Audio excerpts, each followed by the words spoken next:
The 5 things that RJ wants to see Sunday, 9 a.m. pregame, kickoff at noon with Brad and Babe on this station. Babe Laufenberg will join us at 9:20. Number 1. Score early. I am taking the over here. I want this team to play with their hair on fire offensively. None of this 16-13 crap that they're going to try to draw you in on. Score early, make them throw the football. I want points, baby. I want points. Number 2, if you're already eliminated, if Philadelphia wins on Saturday night, no kicking.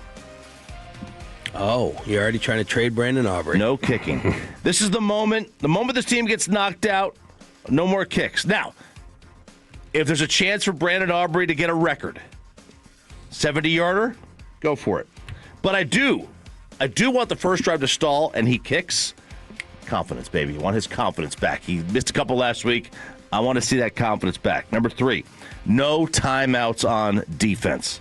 Those are 2 pet peeves of mine in sports right here with football. 1, when you call a timeout to avoid a delay of game.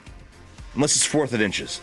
Take the delay. If you can't get 5 yards, you don't belong in this league anyway. 2nd, I can't stand when you call timeouts when you're on defense. And obviously, look, if it's a big 4th down and you need to get a stop and you got the wrong personnel out there, whatever, fine.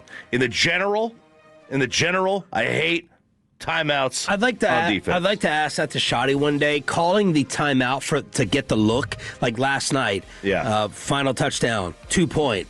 How much is that really a pain in the ass to make you go to that second play? Because you're coming out with the first play. How much does the other team getting that look really screw things up? I've always wondered that. Then you know that they're going to maybe change up things.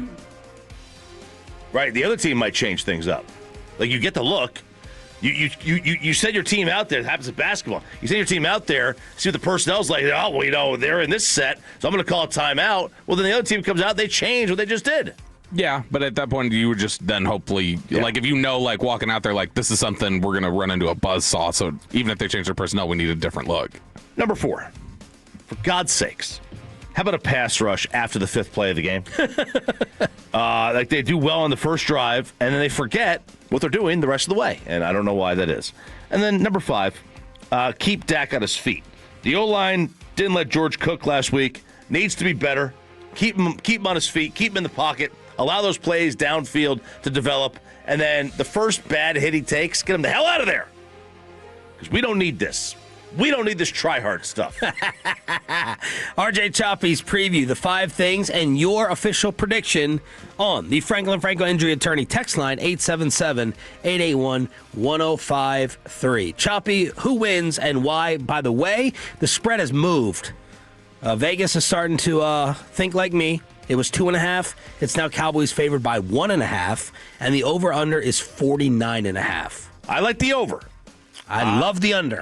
Here you go. I like the over. I don't trust either team. I think both teams are equally, well, not equally. Chargers are better.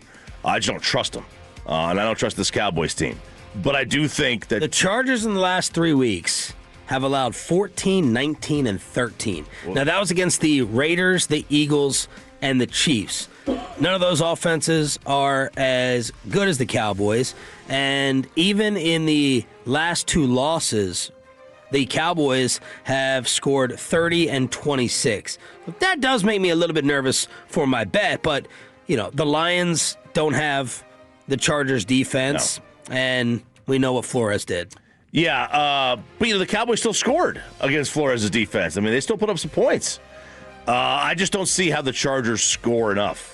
Like, the Cowboys at home score. Oh. Like, this is like, now the Cowboys might give up 26 points, but I think they score 30. I think it's 30 to 26. Who? Cowboys. Whoa. I don't see how the Chargers score enough. And if the Cowboys score less than 20 points, you don't they need to fire everybody on the offensive staff. If they what?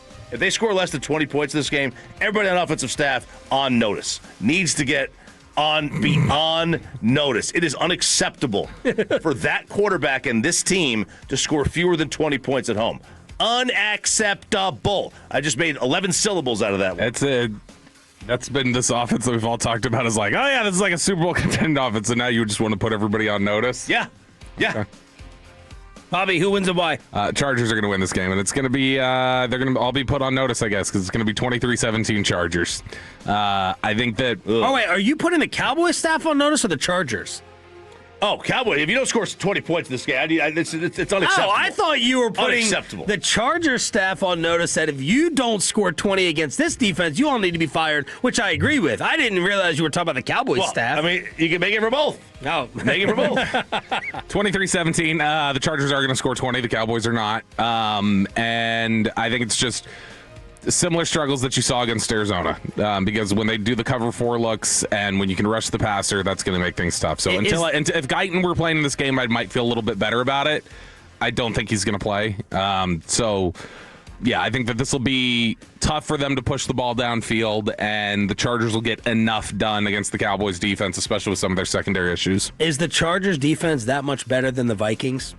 They're both good in just different ways. They're probably similar, but they do things completely differently. I mean, Minnesota will show you some really exotic things. You're talking about the highest blitz rate in the NFL to the lowest, and you're talking about a team that disguises the most in the NFL to the team that disguises some of the least. And so they do things differently, but they're both really good. Pepe, we're split here. Break the tie.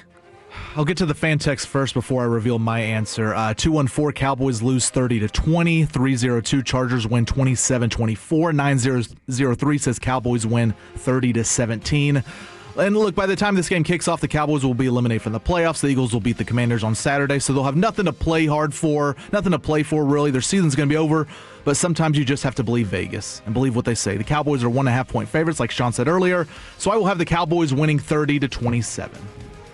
Whoa, that would be blowing past the over-under. I had Bobby's exact score written down, 23-17. I need this game for a number of reasons. Number one, I bet on it twice.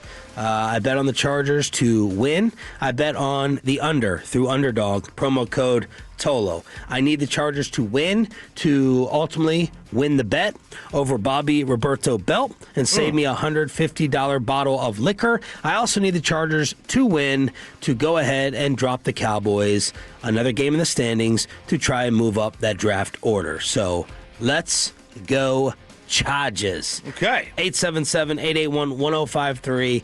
877-881-1053. I guess unless Philadelphia loses on Saturday.